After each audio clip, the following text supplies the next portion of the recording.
بسم اللہ الرحمن الرحیم۔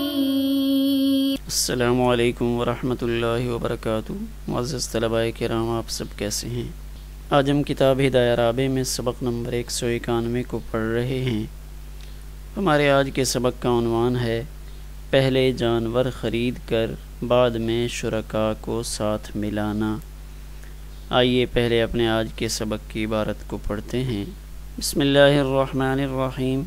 وَلَوِ اشْتَرَى بَقَرَةً يُرِيدُ أَن يُضَحِّيَ بِهَا عَن نَفْسِهِ ثُمَّ اشْتَرَكَ فِيهَا سِتَّةٌ مَعَهُ جَازَ اسْتِحْسَانًا وَفِي الْقِيَاسِ لَا يَجُوزُ وَهُوَ قَوْلُ زُفَرَ رَحِمَهُ اللَّهُ لِأَنَّهُ أَعَدَّهَا لِلْقُرْبَةِ فَيُمْنَعُ عَن بَيْعِهَا تَمَوُّلًا والاشتراك هذه صفته۔ وجه الاستحسان أنه قد يجد بقرة سمينة يشتريها ولا يزفر بالشركاء وقت البيع وإنما يطلبهم بعده، فكانت الحاجة إليه ماسة فجوزناه دفعا للحرج وقد أمكن، لأن بالشراء للتضحية لا يمتنع البيع، والأحسن أن يفعل ذلك قبل الشراء ليكون أبعد عن الخلاف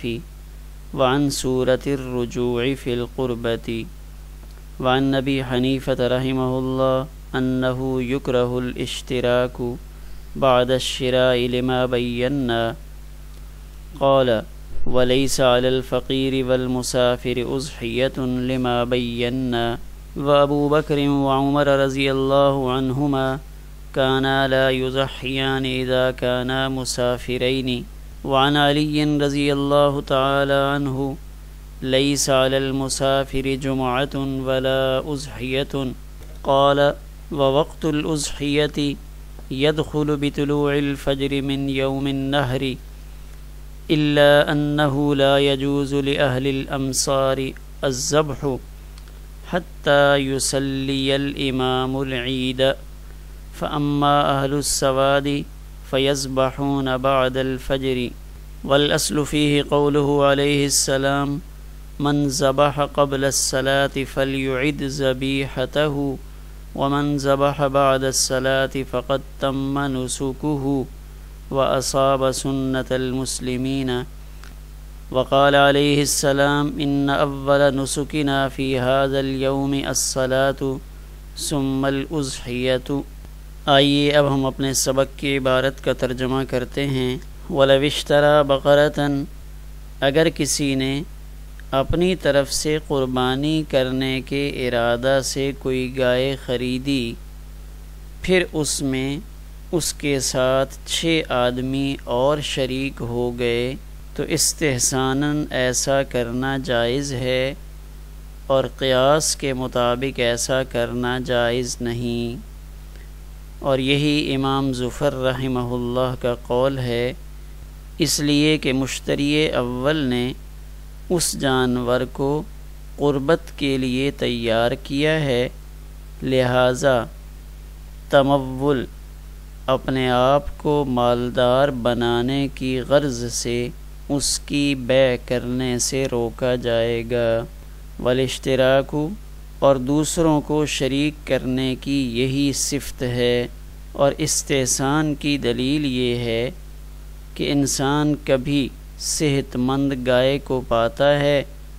تو وہ اسے خرید لیتا ہے، اور بوقت بیع شرکاء کو تلاش کرنے پر وہ کامیاب نہیں ہوتا۔ وَإِنَّمَا يَطْلُبُهُمْ بَعْدَهُ، اور خریدنے کے بعد وہ شرکاء کو تلاش کرتا ہے،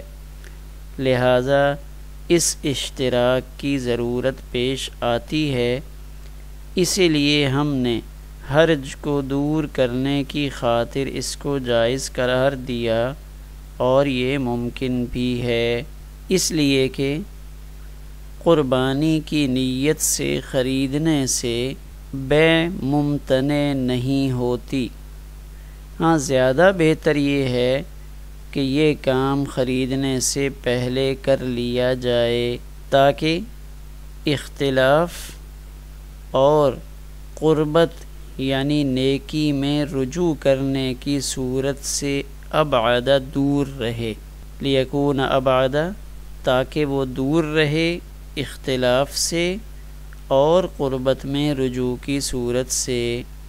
اور حضرت امام ابو حنیفہ رحمہ اللہ سے مروی ہے کہ جانور خریدنے کے بعد اس میں دوسروں کو شریک کرنا مکروہ ہے، اس دلیل کی وجہ سے جسے ہم نے بیان کیا۔ امام قدوری رحمہ اللہ یہ فرماتے ہیں کہ فقیر اور مسافر کے ذمہ قربانی نہیں ہے اس دلیل کی وجہ سے جسے ہم بیان کر چکے ہیں۔ اور حضرت ابو بکر حضرت عمر رضی اللہ تعالی عنہما جب دونوں حالت سفر میں ہوتے تھے تو قربانی نہیں کیا کرتے تھے، اور سیدنا علی المرتضی رضی اللہ تعالی عنہ اور سیدنا علی کرم اللہ وجہہ تعالی سے منقول ہے کہ مسافر پر نہ تو جمعہ فرض ہے اور نہ ہی قربانی واجب ہے۔ قال امام قدوری رحمہ اللہ فرماتے ہیں کہ یوم النحر کے طلوع فجر سے قربانی کا وقت داخل ہو جاتا ہے، البتہ شہریوں کے لیے امام کے نماز پڑھنے سے پہلے قربانی کرنا جائز نہیں۔ فاما اہل السواد، بہرحال دیہاتی تو وہ فجر کے بعد ذبح کر سکتے ہیں، والاصل فیہ، اور اس میں دلیل وہ نبی کریم صلی اللہ علیہ وسلم کا فرمان ہے کہ جس شخص نے نماز سے پہلے ذبح کر لیا تو اسے چاہیے کہ وہ اپنی قربانی کا اعادہ کرے، اور جس نے نماز کے بعد ذبح کیا تو اس کی قربانی مکمل ہو گئی اور اس نے مسلمانوں کا طریقہ اپنا لیا۔ اور نبی کریم صلی اللہ علیہ وسلم نے ارشاد فرمایا کہ اس دن میں ہماری پہلی عبادت وہ نماز ہے، ثم الاضحیۃ، پھر قربانی ہے۔ آئیے اپنے سبق کی تشریح کی جانب بڑھتے ہیں۔ ہمارے آج کے سبق میں 3 مسئلے زیر بحث ہیں۔ پہلا مسئلہ تو یہ ہے کہ اگر کسی نے اکیلے کوئی بڑا جانور خرید لیا، گائے یا اونٹ، پھر بعد میں کچھ لوگوں کو اس نے بطور شریک اس قربانی میں ساتھ ملایا، 7 حصے پورے کر لیے، تو آیا ایسا کرنا درست ہے یا نہیں؟ یہ پہلا مسئلہ ہے۔ اور دوسرا مسئلہ کہ فقیر اور مسافر ان کے ذمہ قربانی ہے یا نہیں، اور تیسرا مسئلہ کہ قربانی کا وقت کب شروع ہوتا ہے، یعنی ذبح کا فعل کب کیا جا سکتا ہے۔ تو ان 3 مسائل کی وضاحت ہمارے آج کے سبق میں آ رہی ہے۔ آئیے عبارت کو دیکھتے ہیں۔ وَلَوِ اشْتَرَى بَقَرَةً يُرِيدُ أَن يُضَحِّيَ بِهَا عَن نَفْسِهِ، تو یہ الفاظ واضح ہیں کہ خالد نے قربانی اپنی طرف سے ذبح کرنے کی نیت سے خریدی، جانور خرید لیا، اور خریدا اسی نیت سے تھا کہ میں خود کروں گا، لیکن پھر ایسا ہوا ثم اشترک فیہا 6 معہ، اس کے ساتھ 6 افراد اور بھی شریک ہو گئے، 7 ہو گئے۔ آیا یہ بعد میں آنے والے 6 اس گائے یا اونٹ میں اپنا حصہ ڈال سکتے ہیں، اور اولاً خریداری کرنے والا ان کو ساتھ ملا سکتا ہے یا نہیں؟ تو اس سے متعلق یہ فرماتے ہیں کہ استحساناً یہ فعل جائز ہے، درست ہے، اور یہ شریک کرنا درست ہے، لیکن یہ استحساناً درست ہے۔ وفی القیاس لا یجوز، جبکہ قیاس یہ کہتا ہے کہ نہ ہی اشتراک درست ہونا چاہیے اور نہ ہی اس جاندار کی قربانی درست ہونی چاہیے، گویا کہ دونوں چیزیں متاثر ہوں گی، قربانی بھی اور اشتراک بھی۔ وہو قول زفر رحمہ اللہ، اور یہی حضرت امام زفر رحمہ اللہ کی رائے گرامی بھی ہے۔ وہ یہ فرماتے ہیں لِأَنَّهُ أَعَدَّهَا لِلْقُرْبَةِ، کہ مشتری نے وہ گائے قربت کے لیے بنیت قربانی خریدی تھی، اس نے اپنی طرف سے قربانی کا پکا ارادہ بنایا تھا اور اسی نیت سے اس نے وہ گائے خریدی تھی۔ اب جب اس نے قربانی کی نیت سے خریدی تو اب اگر وہ اس کے 5 حصے 6 حصے بیچتا ہے تو گویا کہ بیچ کر وہ اصل میں پیسے کمانا چاہتا ہے۔ تمول کہتے ہیں اپنے آپ کو مالدار بنانا، تو اب وہ اپنے پیسے واپس لوٹانا چاہتا ہے، اپنے مال کو بڑھانا چاہتا ہے۔ تو اب چونکہ اس نے اس جانور کو قربان کرنے کی نیت کی ہوئی تھی، لہٰذا اپنے مال کو بڑھانے کی خاطر اس بیع کی اجازت نہیں دی جائے گی، چونکہ اس بیع میں اس کو اور زیادہ پیسے مل رہے ہیں اور اس کا پیسہ لوٹ کر آ رہا ہے، تو اس صورت میں اس شخص کو منع کیا جائے گا کہ نہیں، آپ اور شرکاء کو ساتھ نہیں ملا سکتے۔ والاشتراک هذه صفته، اور اشتراک اس کی صفت یہی ہے، یعنی شراکت ہوتی ہی اسی لیے ہے تاکہ مل جل کر کام کریں۔ والاشتراک هذه صفته، شریک کر لینے کی یہی صفت ہے کہ اس نے مال خرید لیا اور پھر اس میں 6 حصے داروں کو ساتھ ملا کر اس مال کے کچھ حصے آگے بیچ ڈالے، تو اشتراک یہی ہوا کہ اب وہ بقیہ 6 افراد بھی اس گائے میں اس کے ساتھ شریک ہو گئے۔ تو اشتراک اس کا یہی طریقہ ہے کہ اوروں کو ساتھ ملا لیا جاتا ہے، لہٰذا امام ظفر رحمہ اللہ اور قیاس یہی کہتا ہے کہ ایسا درست نہیں ہونا چاہیے۔ وجہ الاستحسان، لیکن جب قیاس سے ہٹ کے استحسان کی طرف آتے ہیں تو استحسان وہ اجازت دیتا ہے۔ کیوں دیتا ہے؟ اس کی وجہ یہ ہے کہ بعض دفعہ ایسا ہوتا ہے کہ کسی شخص کو اچھی گائے مناسب ریٹ پہ مل رہی ہوتی ہے، قد یجد بقرۃ سمینۃ، کبھی کوئی شخص صحت مند اچھی جاندار گائے مناسب قیمت میں پاتا ہے، یشتریھا، اس سے خرید لیتا ہے، ولا یظفر بالشرکاء وقت البیع، تو اب جب اس نے گائے خریدی تو اس وقت شریک تو موجود نہیں تھے اور افراد وہاں پہ تھے ہی کوئی نہیں سامنے جن سے وہ اس سے متعلق بات چیت کرتا۔ تو اب چونکہ وہ جلدی میں ہے، اگر وہ شرکاء کی تلاش میں جائے تو بیچنے والا چلا جائے گا، تو اس لیے وہ گائے کا سودا پہلے کر لیتا ہے۔ وَإِنَّمَا يَطْلُبُهُمْ بَعْدَهُ، شرکاء کو بعد میں تلاش کر لیتا ہے۔ تو اس لیے استحساناً یہ کہا کہ اس کی گنجائش ہے، کیونکہ اللہ تعالیٰ نے بندوں سے حرج کو ختم کر دیا ہے، اس لیے کہ جس حکم سے انسان پر حرج لازم آئے، یعنی انسان بہت شدید دشواری میں پڑ جائے، تو گویا کہ وہ شرعی حکم نہیں ہے، اس لیے کہ شریعت نے احکامات دیتے وقت انسان کی رعایت رکھی ہے، لہذا فجوزناہ دفعا للحرج، ہم نے اس کو جائز قرار دیا انسان سے حرج اور مشقت کو دور کرنے کے لیے۔ وقد امکنا، تو اب جس حرج کا احتمال تھا اس کو دور کرنا بھی ممکن ہے، یعنی اگر موقع پر ایسی گائے نہ خریدی جاتی، بعد میں یہ پیسے اکٹھے کر کے اگر ڈھونڈتے بھی رہتے تو اس طرح کی شاندار گائے نہ ملتی، کمزور جانور ملتا، تو اب اس میں دوہرا فائدہ ہوگا کہ گائے بھی پسند کی مل جائے گی اور کل قیمت بھی اس خریدنے والے پر لازم نہیں رہے گی بلکہ وہ تقسیم ہو جائے گی۔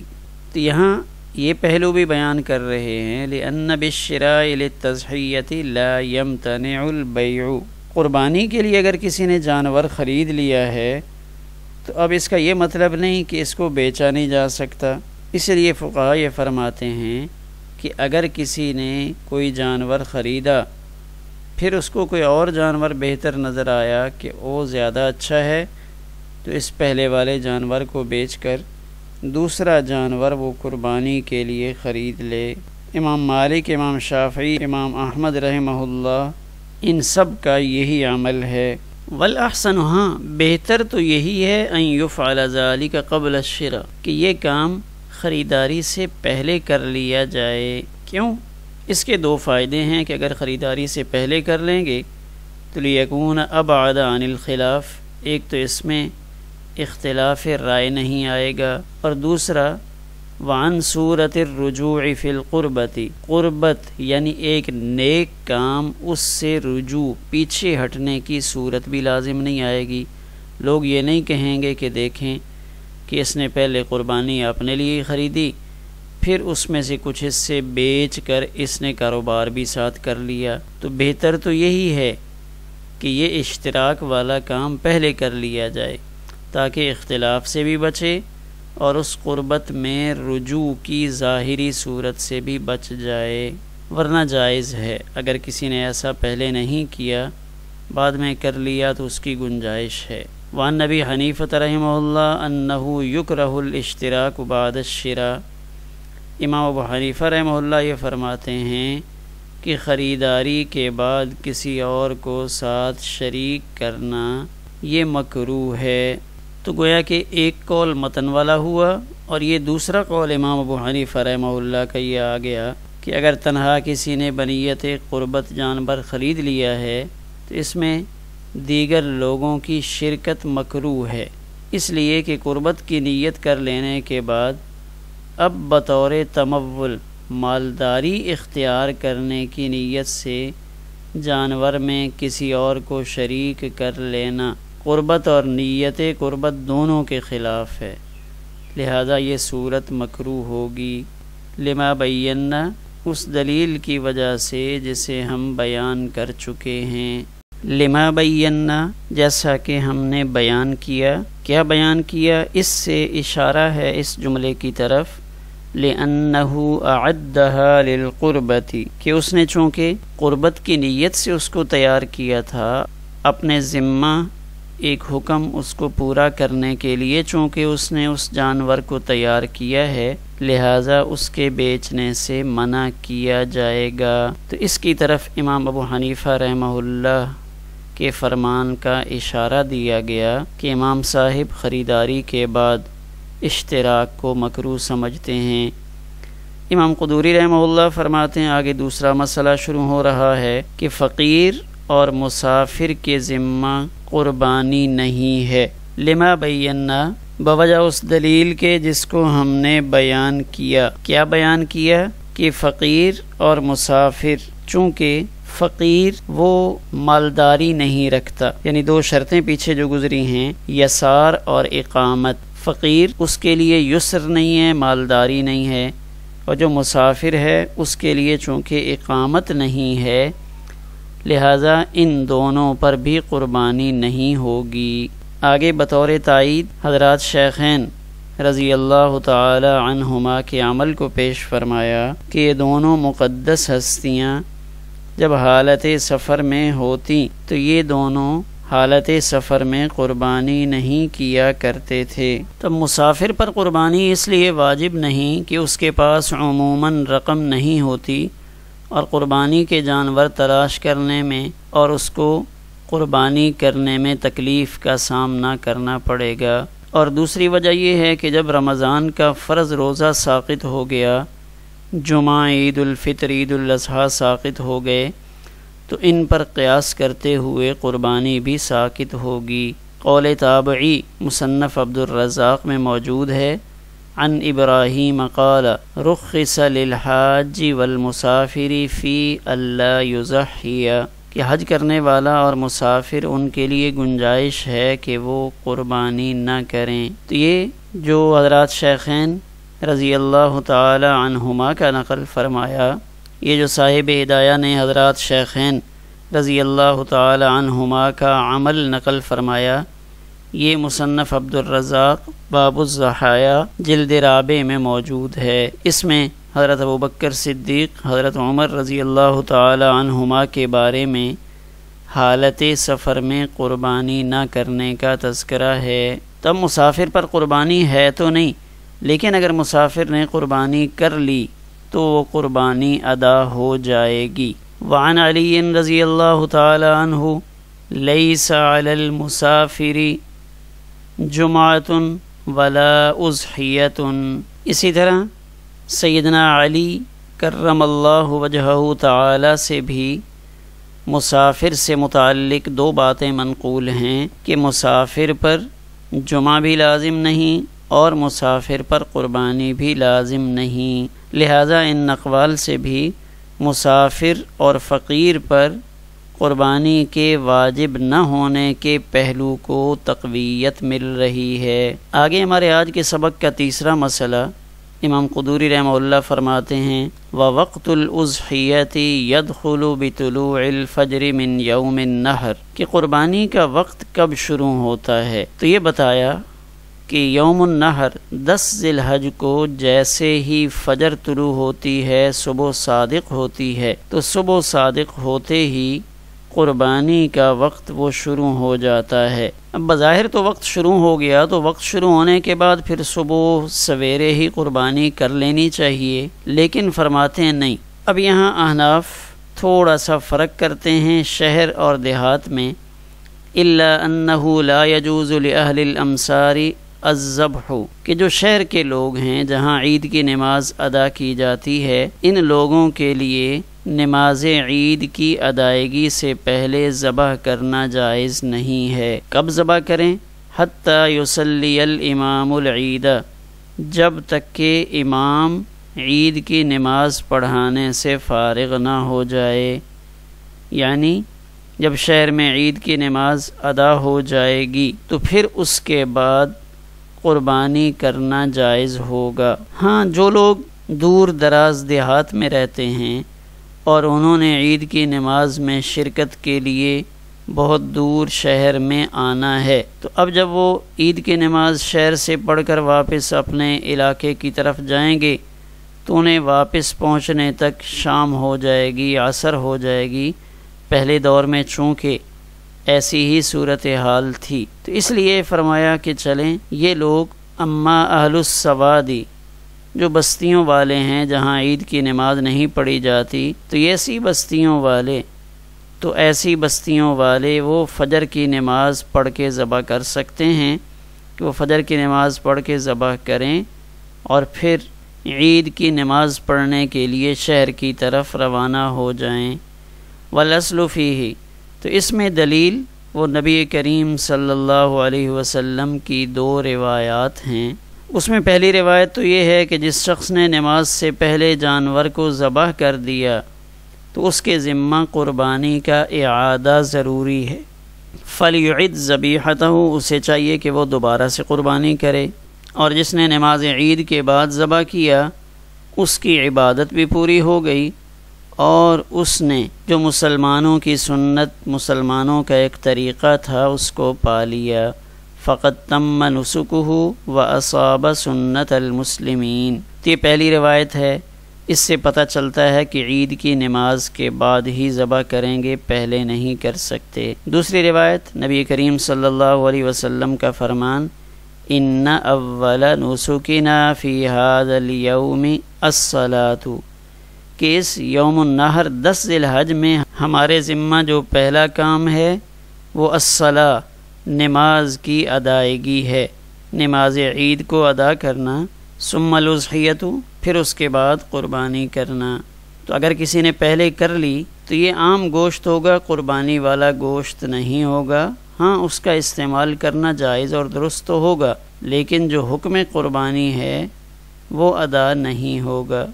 آخر میں ایک نظر اپنے آج کے سبق کے خلاصے پر ڈالتے ہیں۔ ہمارے آج کے سبق میں پہلا مسئلہ یہ آیا تھا کہ جانور خریدنے کے بعد اپنے ساتھ اور لوگوں کو حصہ دار بنانے کا کیا حکم ہے، تو اس میں گنجائش موجود ہے کہ لوگوں کا حرج وہ دیکھتے ہوئے اس مسئلہ میں گنجائش پیدا کی گئی، لیکن اصل یہی ہے کہ شرکاء کو پہلے تلاش کرے۔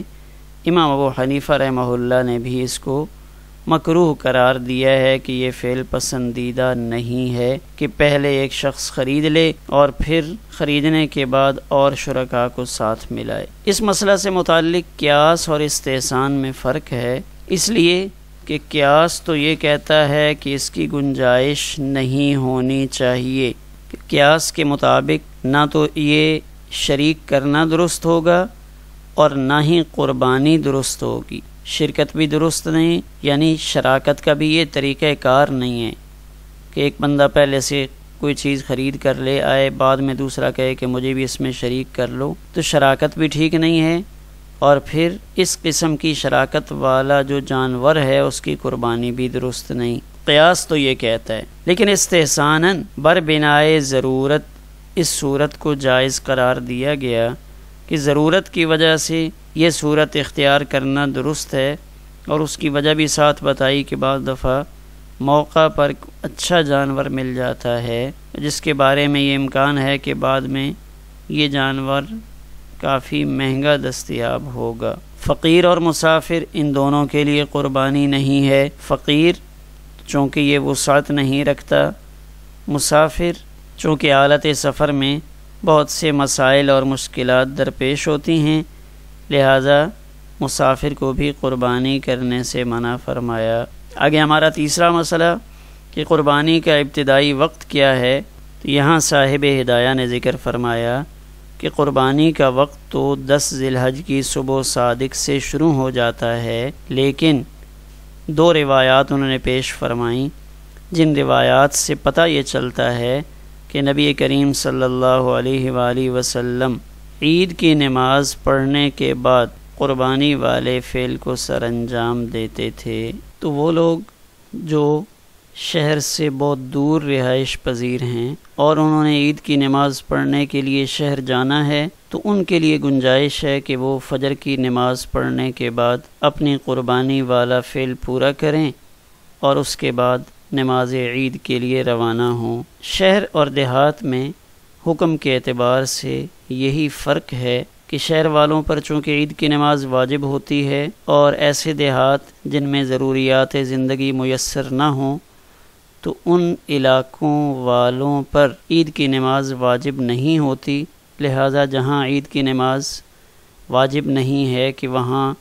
جمعہ اور نماز عید کو قائم کرنے کی شرائط موجود نہیں ہیں، تو ایسے لوگ قربانی نماز عید پر جانے سے پہلے کر سکتے ہیں، اور وہ لوگ جو شہروں میں رہائش پذیر ہیں تو شہر والوں پر چونکہ جمعہ اور عید کا قائم کرنا واجب ہے، لہٰذا یہ لوگ نماز عید سے فارغ ہونے کا انتظار کریں اور نماز عید سے فارغ ہونے کے بعد قربانی کریں، اس لیے کہ اگر یہ لوگ نماز عید سے پہلے قربانی میں مصروف ہوں گے تو پھر ان کی عید کی نماز رہنے کا اندیشہ موجود ہے کہ اس فعل میں مصروف ہونے کی وجہ سے یہ نماز عید کو کھو بیٹھیں گے۔ ہمارا آج کا سبق اسی پر مکمل ہوا۔